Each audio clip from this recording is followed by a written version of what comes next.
Bonjour, très heureuse de vous retrouver. Merci d'être là. Aujourd'hui, je vous amène sur la route d'Emmaüs. Alors, dans l'Évangile, il y a un étranger qui me fascine beaucoup. Il va rejoindre sur la route d'Emmaüs deux disciples de Jésus qui ont la mine défaite. Ils sont déçus de la tournure des événements en fin de semaine à Jérusalem et ils ont perdu la foi.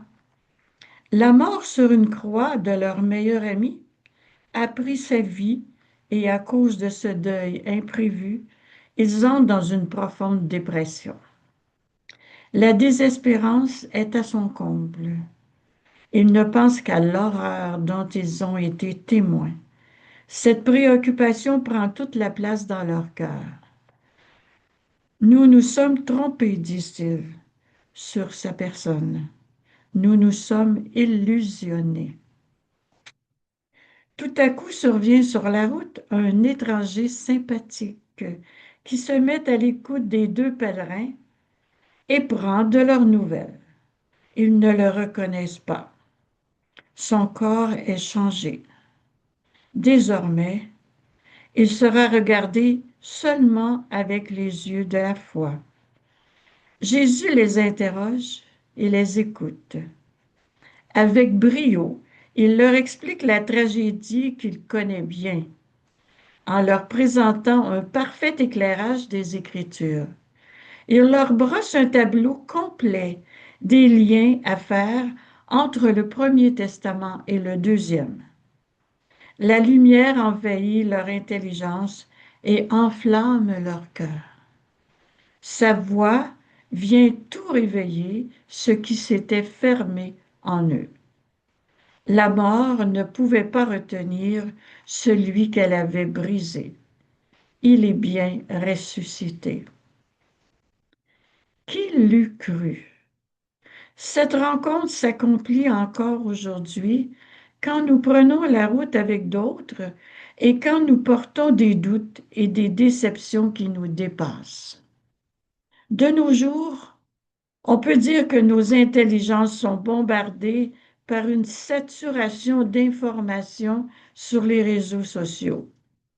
Notre monde ne sait plus quoi croire, quoi penser.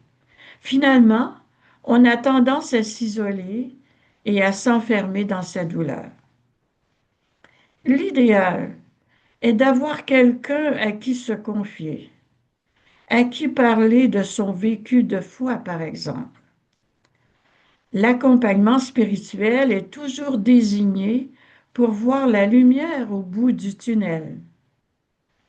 Une foi partagée, c'est une foi solidifiée. On prend conscience que nous ne sommes pas seuls dans cette situation difficile. D'autres ont été affectés des mêmes souffrances.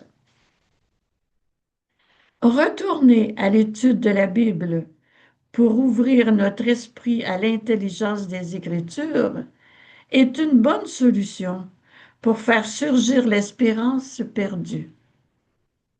Donnons-nous des occasions de parfaire nos connaissances bibliques. Nos yeux verront ce que l'espérance contient de rassurant.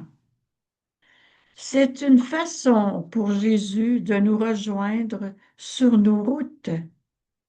Il est nécessaire de revenir à l'Évangile pour rencontrer Jésus ressuscité qui transforme nos vies. Il n'y a pas que des individus qui subissent de telles épreuves, mais il se trouve que l'Église actuelle, devant un Jésus pauvre et dépouillé de tout, est ébranlée dans sa foi par certains de ses membres du clergé qui ont désespéré et manqué de fidélité. Il faut les porter dans la prière afin que Jésus se manifeste à eux et les ramène à la vie avec des cœurs brûlants et palpitants de l'amour de Dieu.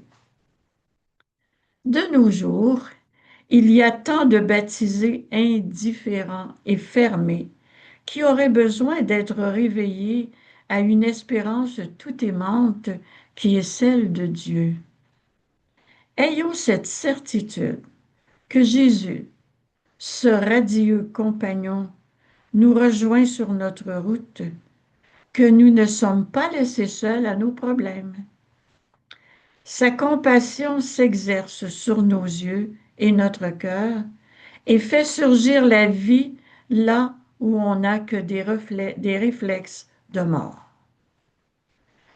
Je reviens au texte des disciples d'Emmaüs. Après une longue marche, les pèlerins lancent une invitation à l'étranger de rester avec eux, car le jour baisse. À la table, l'invité prononce la bénédiction et fractionne le pain. Il constate que ses manières de prier et d'agir sont celles de Jésus. C'est pourquoi leurs yeux s'ouvrent et ils le reconnaissent avec tant de joie. Ah, quelle surprise agréable! Jésus se révèle. Il est bien ressuscité. On le reconnaît enfin. Quelle convivialité avec Dieu! Il est présent et proche. Ce n'est pas d'abord dans une apparition ni dans un événement extraordinaire que Jésus se donne à voir, mais par une parole et un geste qui les conduisent à considérer que la croix n'est pas une catastrophe, mais un tournant vers la vie qui redonne le feu sacré. Puis Jésus disparaît à leurs yeux, mais pas à leur cœur. Ce n'est pas un abandon, c'est un geste d'amour. Il les laisse libres de croire, libres d'aimer. Reconnaissons que le Christ ressuscité continue de venir rejoindre notre humanité, non pour se montrer à nos yeux, mais pour se faire reconnaître à nos cœurs dans la foi. À l'occasion de la célébration eucharistique, Jésus nous rejoint à la table où se partage le pain. Lors de cette réunion, les croyants se rassemblent, écoutent la parole de Dieu et partagent le même pain dans la louange et l'action de grâce. À chaque célébration eucharistique, c'est Emmaüs qui s'actualise dans le faites ceci en mémoire de moi.